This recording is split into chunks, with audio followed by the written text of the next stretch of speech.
नमस्कार प्रिय दर्शकों, आप देख रहे हैं ज्योतिष मंत्रा। प्रिय दर्शकों, आज एक ऐसे गंभीर विषय की चर्चा करने जा रहा हूं जो एक साधक के लिए अत्यंत आवश्यक है, परंतु इसका आशय यह बिल्कुल नहीं कि यह विषय साधकों के अतिरिक्त अन्य लोगों के लिए बिल्कुल नहीं है। आवश्यक तो सभी के लिए है, परंतु साधकों के लिए इसलिए क्योंकि उन्हें केवल अपने लिए नहीं अपितु अनेकों लोगों के लिए कार्य करना होता है, चाहे वो अध्यात्म से जुड़ा हो, तंत्र से जुड़ा हो या फिर ज्योतिष कार्य से जुड़ा हो। यदि उन्हें सही मार्गदर्शन नहीं मिले, इन साधकों के संपर्क में जो भी व्यक्ति आता है जो उनके द्वारा अपना कार्य कराना चाहता है, तो उन सभी को कहीं ना कहीं नुकसान होता ही है। क्योंकि यदि उन्हें सही मार्गदर्शन नहीं मिलेगा, सही दिशा नहीं मिलेगी, तो वह आम जन के लिए क्या करेगा। इसीलिए कहा कि साधकों के लिए यह विषय अधिक गंभीर है, परंतु साथ ही साथ सभी के लिए यह विषय है तो गंभीर। और विषय क्या है? सही गुरु की तलाश, कि सच्चा और सही गुरु कहाँ मिले, कैसे मिले। क्योंकि यदि सही गुरु नहीं मिला तो हम अपने मार्ग से भटक सकते हैं और साथ ही हमारा समय और धन दोनों ही व्यर्थ हो जाता है यदि हम किसी ऐसे व्यक्ति के संपर्क में आ जाते हैं जो गुरु बनने के योग्य ही नहीं है। और यदि आपको सदगुरु नहीं मिले तो आपने अध्यात्म से, अपने मार्ग से भटक सकते हैं। बहुत से साधक साधिका मुझसे फ़ोन पर, व्हाट्सएप पर संपर्क करते हैं, मैसेज करते हैं और कहते हैं कि हमें आपसे दीक्षा लेनी है। प्रिय दर्शकों, केवल मेरी आवाज़ सुन करके दीक्षा लेने का निर्णय करना सर्वथा अनुचित है। गुरु बनाने के लिए गुरु के संपर्क में आना अनिवार्य होता है। वैसे भी व्यक्तिगत रूप से सोशल प्लेटफॉर्म के माध्यम से किसी को गुरु बनाने के पक्ष में मैं बिल्कुल भी नहीं हूँ, क्योंकि जिस व्यक्ति के बारे में हमें पता ही नहीं है कि उसका चरित्र कैसा है, आचार विचार व्यवहार कैसा है, उस व्यक्ति को बिना जाने हम गुरु कैसे बनाएं। यदि आप ऐसा करते हैं तो निश्चित तौर पर आप बहुत बड़ी गलती कर रहे हैं। यदि गुरु को देख करके, उसे सुन करके, उससे बात करके आपको प्रसन्नता का अनुभव होता है, आत्मा की तृप्ति होती है, आपके ज्ञान में वृद्धि होती है, तब आप उसको गुरु बनाइए। केवल आवाज को सुन करके गुरु बनाना, यह तो मेरे लिए सर्वथा अनुचित है। और यही विषय आज के इस वीडियो का विषय है। आज के इस वीडियो में एक ऐसे सरल साबर मंत्र की चर्चा करने वाला हूं, जिसे यदि हम नित्य प्रति जपते हैं और जिसका थोड़ा सा यदि अनुष्ठान रूप में कर लेते हैं, उसके बाद हमें निश्चित तौर पर राम जी की कृपा से सही मार्गदर्शक, सही गुरु की हमें तलाश होती है, वो हमारी पूरी होती है। और कहीं ना कहीं निश्चित तौर पर हमें सही गुरु प्राप्त होते हैं, जो वास्तव में हमें मार्गदर्शक के रूप में हमारा मार्गदर्शन करे, हमें अध्यात्म की तरफ लेकर के जाए, हमारे ज्ञान में वृद्धि करे और साथ ही साथ प्रभु की भक्ति और प्रभु के मिलन में सहयोग करे। चलिए अधिक विलंब न करते हुए जान लेते हैं उस मंत्र को और प्रयोग विधि को। संभवतः वीडियो आज थोड़ा लंबा हो जाए, परंतु ये विषय अत्यंत गंभीर है, इसलिए गंभीरतापूर्वक इस पर विचार करें। ऐसे ही किसी को गुरु ना बनाए। राम जी पर भरोसा करते हुए उनके इस मंत्र का, हनुमान जी का ये सरल साबर मंत्र है, इस मंत्र का जप आरंभ कर दीजिए। यदि आप वास्तव में अध्यात्म में उन्नति करना चाहते हैं, अध्यात्म के शिखर पर पहुंचना चाहते हैं, समाज के लिए कुछ कल्याणकारक करना चाहते हैं, मंत्र को और उसकी साधना विधि को जान लेते हैं। प्रयोग विधि अत्यंत सरल है और ना किसी विशेष साधना सामग्री की आवश्यकता है। क्या करें?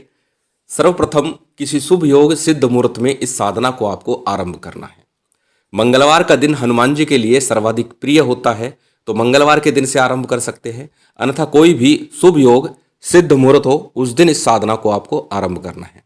आरंभ कैसे करना है? हमेशा की तरह सबसे पहले हनुमान जी महाराज के पास में कोई मंदिर हो, उनके पास जाइएगा, कुछ भेंट सामग्री, कुछ प्रसाद लेकर के प्रणाम करके 7 पाठ हनुमान चालीसा के करके प्रसाद अर्पण कीजिएगा।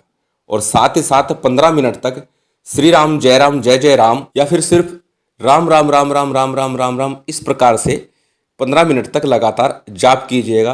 प्रार्थना कीजिएगा कि मैं इस विषय के लिए, इस कार्य के लिए आज से इस मंत्र का प्रयोग करने जा रहा हूँ। राम जी और हनुमान जी महाराज के चरणों में ध्यान लगाते हुए प्रार्थना करना और प्रार्थना करके अपने घर लौट आना।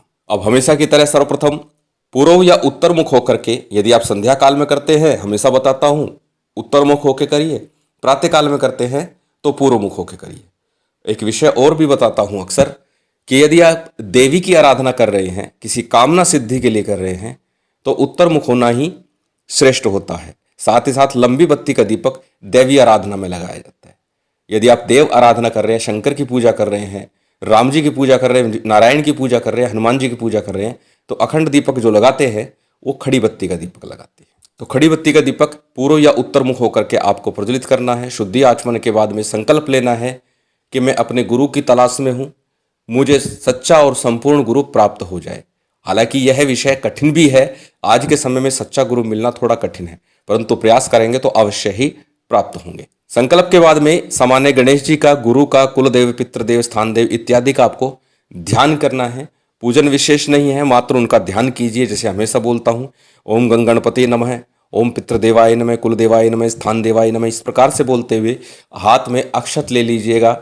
बाएं हाथ में अक्षत रखिएगा, दाहिने हाथ से थोड़े थोड़े अक्षत किसी थाली प्लेट में छोड़ते रहिएगा नमः बोलते हुए। इतना भर काफी है।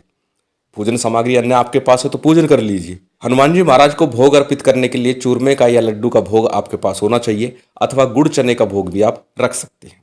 तत्पश्चात श्री हनुमान जी महाराज, राम जी का पूजन कीजिएगा। साथ ही भैरव जी का यानी कि क्षेत्रपाल का पूजन अनिवार्य रूप से कर दीजिएगा। इतना सामान्य पूजन आपको करना है।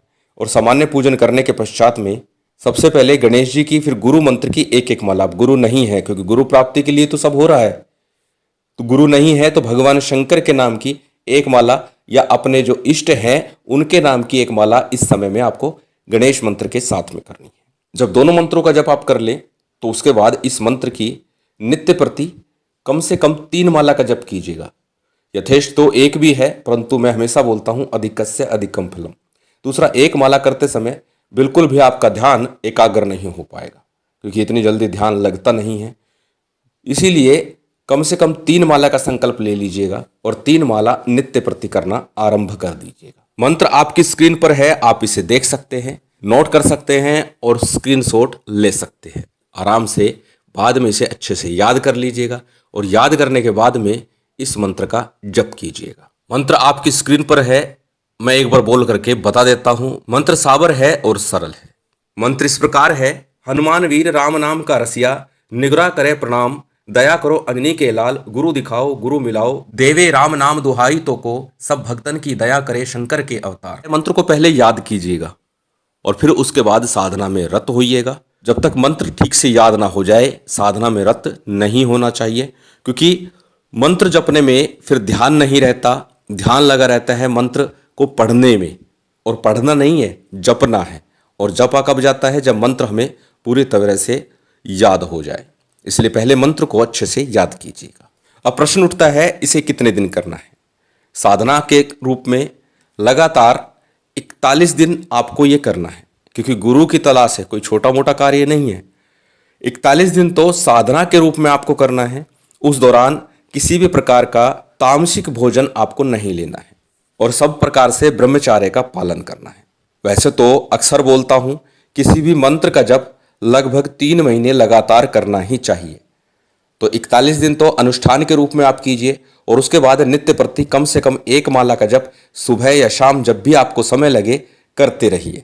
यकीन मानना 3 माह पूरे होते होते आपको अपने गुरु के रूप में जिसकी तलाश थी वो निश्चय ही प्राप्त हो जाएंगे।